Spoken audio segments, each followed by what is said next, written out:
Izingilosi ukuba zisebenze empilweni yekholo zisebenza ngezinto ezintathu.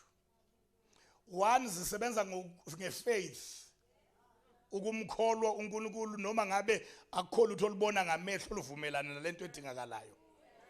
Ukhohlwe ukuthi awuboni lutho kulufifi, uqhubeke nokumkholwa.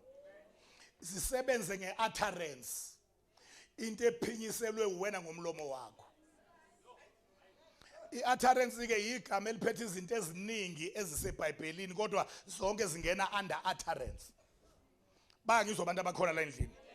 Ingilosi isebenza nange-utterance. Ukumention igama lika Jesu ubonke imoto ifuna ukuphuma kuphela amabreak ibheke weni. Isikhathi sokuthandaza umthandazo usuke singasekho. Kodwa once walibiza sewenze i-utterance. And ingilosi ibamba i-utterance oyikhiphe ngomlomo. Idile ne-situation nge-utterance yento ephume kuwe. Ukumenshina igama lika Jesu is one of the utterances. Njoba kulotshwe embhalweni ukuthi bonke abobiza igama lenkosi bayakusindiswa. Kuyezwakala kodwa bazalwane. Ukudumisa uma isikhathi sivuma. Ukudumisa kuyi-utterance.